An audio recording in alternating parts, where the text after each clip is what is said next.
Comic-Con Stockholm here, where we're catching up with BatAAr, who have somehow managed to make their way into Tekken 7. I think that takes some explanation, like how did that happen?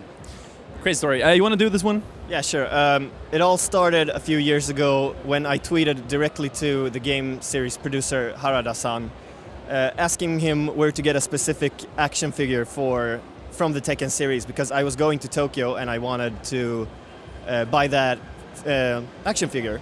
And he actually responded to my tweet, but he was like not saying where to get the action figure, rather he was saying we should meet up and talk. And I was really surprised to know what he meant by that. But then we actually did meet up when me and Tobias and Simon went to Tokyo, and he invited us for dinner, and there he pitched the idea of letting us do music for the game, because he had checked me out after he got the tweet and saw that I play in BatAAr, and he became a fan of the band, and he was like, I really need this band to do some music for the next Tekken game.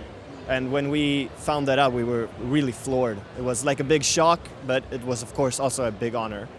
Should be noted that this was about 3 years ago, so this has been a long thing in the making for a long time. I do not think a single line of code was written for Tekken 7 at that point. I think it was just a name pretty much. Yeah, it's taken a while. We're sort of finally it's starting to come out on, but it's out in arcades. Yes. And I saw on stage you talked about the feeling it was playing your stage with your music in the arcades out in Japan. Yeah. What was that like? That was incredible. Like, we went to Japan for the entire month of August. We toured Japan, so we did a lot of shows in Tokyo and Osaka and Nagoya. Also shot a couple of music videos there. But we managed to have some time to go to some of the arcades. There are a lot of arcades in Tokyo, and they already have Tekken 7 out in like the arcades to play. So we booted up the game, went into our stage, played as Lars, which is the character we made the song for, and just sitting there, first of all, in Tokyo, playing the game in an arcade and hearing myself sing, you know? Very strange. First time in Tokyo, hearing too many impressions at the same time, you know? But it's incredible, really. Do you see Tekken fans at your shows as well? Is that something that you've sort of experienced in Japan? Hard to say. I mean, we see our fans. It's hard to say if they found us through Tekken. I know some people have, or like plenty of people are starting to find us now through Tekken as we get closer to launch of the game. But I mean, it's difficult to say, really. Some more unofficial uploads of this song on YouTube and such have more non-fans, so to say. They come in and say, oh wow, this is great, or oh wow, this doesn't fit Tekken at all. But people find out through those videos, and like then they look up the actual music video, and yes, some people do. It's a very polarizing. We have very polarizing music, I would say. Yeah, so definitely. It's interesting because I mean having bands perform in Tekken is not sort of common practice at all. It's very rare that happens. What sort of direction did you get? Did you get completely free hands to do whatever you wanted to do, or was there like a long presentation of this is who Lars is? This is, you know.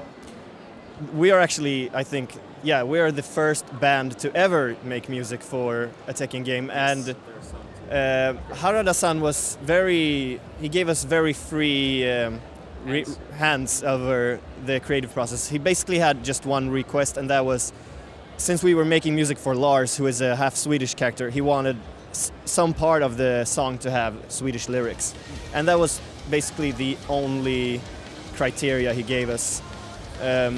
Maybe he also told us to like make it feel like you're making a fighting song, so we don't go and do a ballad or something like that. But he didn't get the B-side, the Ballad of Lars. Oh god. Yeah, he didn't give us that many orders actually. It was just Swedish lyrics and make it intense pretty much.